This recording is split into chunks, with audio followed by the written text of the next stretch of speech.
The Cincinnati Reds are traveling down to Florida to take on the Miami Marlins at Lone Depot Park. The Reds took Game 1, the Fish took Game 2, and now it is a rubber match here in Game 3.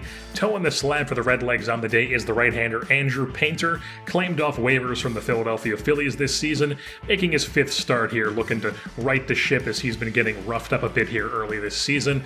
Take a look at the Fish lineup as well as their starter, the lefty Trevor Rogers, as well as the Reds lineup. He'll be facing 1-2-9 on the day.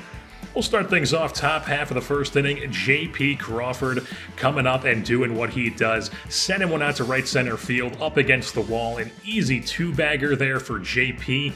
Gets himself into scoring position, then brings up Tyler Stevenson, who flies one to right field. Sam Hilliard camped under it, and then Crawford testing his arm turns out not to be a smart decision as he is doubled up trying to advance. Move things on bottom of the first here. It is Akil Baddoo ripping one into right field to lead off the game for them with a base knock, and then it would be Carlos Correa hitting one off his own face in right center field, or more so right, picks up a 2-bagger. Baddoo gets into third base, and then it brings up Jesus Sanchez, who absolutely crushes one to right field, hits it super high. Anderson gives it a leap, but does not haul it back in as the Miami Marlins strike first in this game. They go up 3-0. Fortunately for the Reds, they do have a power hitter of their own as Johnny Fagan, known power hitter, here against the lefties. Power surge continues into the Fish bullpen. A solo shot puts the Reds on board. They are now in a 3-2-1 ball game. Bottom of the second, Vaccaro at the dish. How about Yandy Diaz showing off the glove?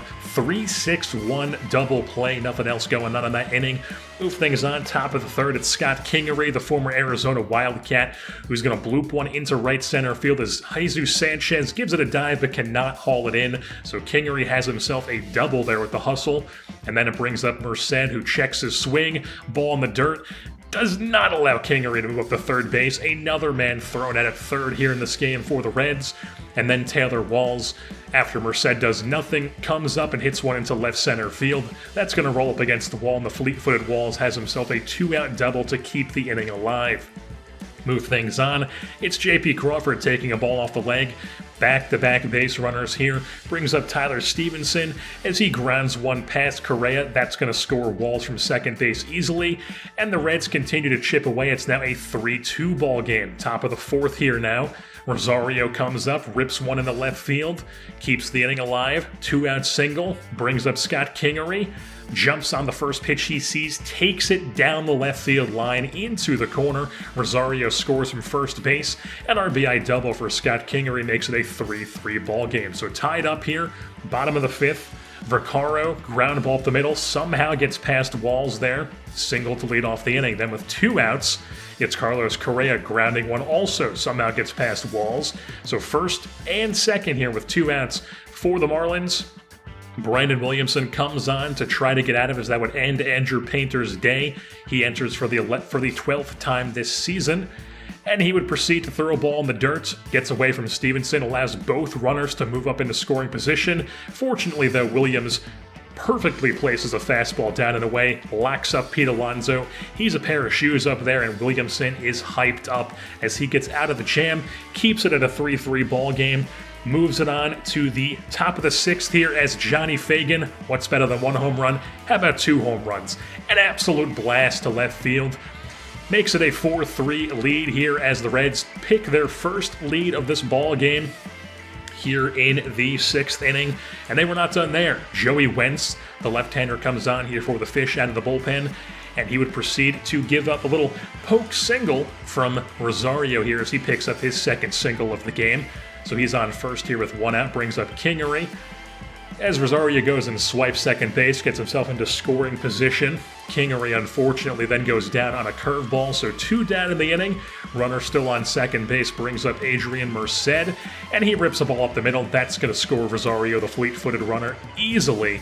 An RBI single makes it a 5-3 Cincinnati lead. They would take that lead into the 9th inning, where the Aussie himself comes on. Liam Hendricks looking to close things out, and Jesus Sanchez joins Fagan with 2 home runs on the day, hits it so high it glitches at the camera. All of a sudden it's a 1-run game here in Miami, but Liam Hendricks is a professional pitcher. Strikes out the next batter, goes right back to the curveball, gets Hilliard to go down swinging for that number 1. Then it brings up Jazz, who chops one to shortstop. Sure-handed Walls, easy play for him. And then for the final out of the game, it would be Oscar Machado getting the triple-digit cheese blown right past him as the Cincinnati Reds hold on to win this one over the Miami Marlins here at Lone Depot Park. 5-4 is your final score. Johnny Fagan, of course, picks up Player of the Game honors, 2 home runs on the day. The power surge for him continues. It has been fantastic to see. Taylor Walls had 2 doubles on the day, as well as Scott Kingery. 14 total hits for the Reds offense, while Jesus Sanchez picked up 2 home runs for the Marlins, 4 runs driven in, all of them for the Marlins. All their runs of the day, I should say, came from Sanchez's bat, and Andrew Painter only goes 4 2/3, gives up 6 hits, strikes out 3, gives up 3 walks and 3 runs as well. Not his best stuff, but he did manage to figure it out a little bit, enough to go 4 2/3. He continues to struggle here since being claimed off of waivers. So now the Reds are here into late April on the season. They are sitting at exactly 500 here in the 2026 campaign, 14-14 on the season. Still very early on, but not a complete disaster of a month like it was in April last season. So they've avoided the disastrous start. Rosario has been solid in his platoon role for the Reds, has an 821 OPS and around 47 ABs. While if we take a look at the Cleveland Guardians roster, who we are about to be playing here, biggest new name on their team is Brandon Woodruff, who they've picked up from the Milwaukee Brewers. And you may notice Arthur Adams in their lineup. He was formerly one of like the 4 or 5 major league level catchers that they had on their roster, and for whatever reason they kept the guys, or I'm pretty sure a lot of those guys aren't even on the D-backs anymore, but they don't have Arthur Adams, who was like the one guy they should have kept. He ends up on the Cleveland Guardians somehow, and now he is their catcher. Also, Joe Adell has actually been good here for Cleveland here early on in the season, while for some reason they have Jonathan India just rotting away in AAA. While Jose Ramirez, if we take a look at what he's done throughout this series, he has been consistently one of the best bats in the American League. Aside from 2024, where he did get hurt, but he was tearing things up before he got hurt. Well, if we take a look at the pitching side of things for them, Brandon Woodruff and Tristan McKenzie are both good starters, but aside from that, the rest of their rotation is pretty meh on the season, while they do have Karinchak in the back end of their bullpen, so still have the Psycho himself. It is the Battle of Ohio here in some interleague matchup. Cleveland Guardians taking on the Cincinnati Reds. On the hill for the Redlegs on the day is the left-hander Big Stu. Stuart Bradshaw making his 6th start of the season. Take a look at the Guardians 1-9 on the day he will be facing, as well as the Cleveland starter Peter Lambert. Actually been quite good through 5 starts here for the Guardians this season. And take a look at the Redlegs 1-9 he will be facing. We'll start things off with Lamont Wade Jr. at the dish, leading off the second inning, powers one to right center field, Miles Straw giving chase, and he makes the leaping catch to rob Wade of extra bases. Just some spectacular defense from Cleveland, and it continues as Stevenson chops one to the middle, and Gabriel Arias, beautiful from behind the bag across his body, showing off some defense here in the land that appreciates defense of Cincinnati. So top of the third here now, Arthur Adams smacks one up the left field. It's a base knock, and then a hit and run that fails, results in Adams being gunned down at second base for out number 1, and then Big Stu would finish off Arias with a fastball that nicks the up and in corner, sits him down for out number 2, and then it would bring up Will Benson as he goes down swinging as well. So 2 Ks in the inning for Big Stu. Ends the third. We move things on to the bottom of the third. De La Cruz lays down a drag bunt first base side, and he beats it out with the fleet feet. Infield single there. Then it brings up Johnny Fagan, and everyone's just so used to him crushing the ball that he thought this one was deeper off the bat, and he ends up getting stuck here on the bases, doubled up trying to retreat back into first, so nothing else going for the Reds in the inning. Move things on, top of the fourth here now. Miles Straw rips one into the left field corner. Easy double there for the fleet-footed Straw to lead off the inning, but then Big Stu clutches up, gets a dribbler over to Wade at first base. He'll step on the bag, 1 down, runner moves up to third base.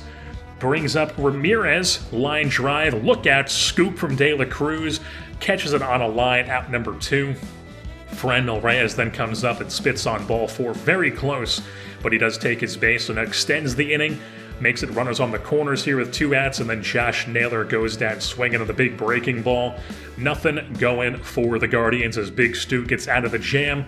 Move things on to the top of the 7th here. Jose Ramirez with a wall scraper as the 0-0 tie is broken. First run of the game comes here in the 7th. A solo shot off the bat of Ramirez makes it a 1-0 Guardians lead. And then Big Stu would proceed to give up a single to Franmil Reyes as the next batter who comes up.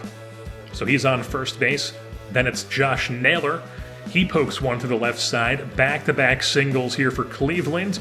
The bullpen is not quite ready to bring in a guy, so Stu faces another hitter here, and Tyler Freeman takes it to left center field up against the wall. That's going to score 2 runs here for Cleveland. They take a 3-0 lead off the bat of Tyler Freeman. And after that, DeAndre Foster comes into the game here trying to get out of it and limit the damage here. So 3-0, runner on second, nobody out, jammed on the hands with the cutter there. Adams pops it up to De La Cruz. Then it's Arias getting jammed on the hands, popping up on the way up to Wade on the other side of the infield. And then Foster, Mr. Jam Shot, pops it up left side, and De La Cruz puts it away. So 3 outs for Foster are recorded. Move things on bottom of the 7th as the Reds get on the board. Lamont Wade Jr. powers one to right center field. A solo shot puts them on the board. It's now a 3-1 ball game. Unfortunately, nothing else would come from that. We move things on to the 9th where Karinchak, the psycho himself, is trying to shut the door here. Reds desperately trying to score. J.P. Crawford gets absolutely fooled there on the 2-seamer that nicks the inside half. He's a pair of shoes. Then Brian Anderson flies one to right field. That's out number 2. And then Lamont Wade comes up, grounds one first base side. Covering Karinchak steps on the bag, and a 1-2-3 inning work by him as the Cleveland Guardians win this Battle of Ohio by a score of 3-1 over the Reds here at Great American Ballpark. Player of the game honors go to Jose Ramirez for his go-ahead solo home run to break the 0-0 tie in the 7th inning. Tyler Freeman had a 2 RBI double in the 7th. Peter Lambert goes 6 innings, gives up only 4 hits, 1 K, 1 walk, and only 1 earned run, while Stuart Bradshaw goes 6, gives up 6 hits and 6 strikeouts, but only 1 walk and 3 earned runs. All of them came in that big 7th inning from the Guardians. Really just a big-time pitching duel here in Cincinnati. It's just Cleveland ekes it out with their 7th inning timely hitting. The Reds hit the road as they travel to Rocky Mountain Way to take on the Rockies here at Coors Field. On the hill for them is going to be Ryan Feltner, usually in the bullpen, but making his first start of the season here in 2026. He will be opposed by the right-hander Tony Gonsolin, making his 8th start here of this campaign. We'll start things off bottom half of the first inning. Victor Mesa hangs it. He bangs it. The curveball just does not break, and that one's going to be taken into the right field seats as the Rockies strike first here in this ball game. 1-0 is the score. So with 1 out, then it brings up Rafi Devers, spits on ball 4, misses the inside half. He'll take his base. So runner on first base here brings up Chris Bryant, who pokes one down the left field line. That'll get over to Hendrick, who cuts it off, and it makes it first and second here for the Rockies. Brings up Ryan McMahon, who then grounds one over to right side. J.P. Crawford, diving play, somehow gets it to second quick enough to double up the runner at first base. Beautiful defense from the Reds there, but still a 1-0 lead for the Rockies. So in the second, Lamont Wade showing off some defense at first base, makes the diving play. Then it would be Montgomery, who's been hot all season long, rips one into left field for a base knock. He's on first, brings up Nieve, who also pokes one through the left side. Back-to-back singles here for Colorado. Brings up Nick Schufo as he would proceed to whiff through a pitch. Double steals on. Runner gets gunned down at third, so 2 down, runner on second, as then Schufo chops one over to first base. Gonsolin fields it himself and ends the second inning. Bottom of the third now, Richie Martin, ground ball up the middle, and just take a look at this. Admire Taylor Wall's spin throw to first base. Beautiful. Move things on to the top of the fourth here now as the Reds bats start to come together. Little bloop hit action, jam shot from J.P. Crawford. Bloops in for a single, and then with Crawford running, shatters the bat of Fagan. He's out at first base, but Crawford moves up to second base, and then Lamont Wade Jr. comes up and does what he does.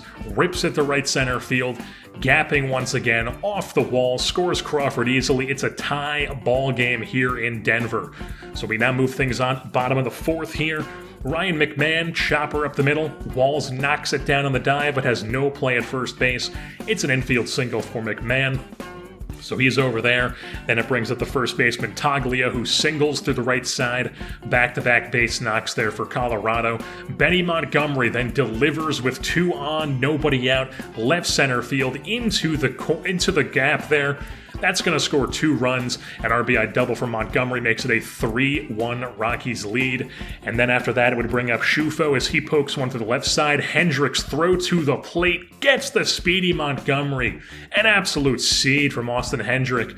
Keeps it at 3-1, but that would end Gonsolin's day as he just did not have his best stuff on the day here. So Chase Petty, the flame-throwing right-hander from New Jersey, comes on here out of the bullpen. He would face Richie Martin with 1 on and 2 out and proceed to lock him up on the 99-mile-an-hour cheese, blows it by him, ends the 4th inning, move things on top of the 5th. Ellie De La Cruz, a super hard-hit ground ball, slow rolls into left center field, and he's got the fleet feet and shows him off. Gets into third base with a leadoff triple. And you know what's better than 1 triple? How about 2 triples? Austin Hendrick hits one over the head of the center fielder. That's going to get up against the wall. Scores De La Cruz, obviously. Makes it a 3-2 game. And Hendrick uses his fleet feet to get into third base. Back-to-back triples for the Reds. Brings up Merced, who lays down a bunt perfectly placed. Surprises the defense. And that would tie the game here at 3. So now we're on to the bottom of the 5th. Chase Petty still on the hill here. Little poke shot there from Mesa to lead off the inning. Then it brings up Rafi Devers as he gets one right side of the infield.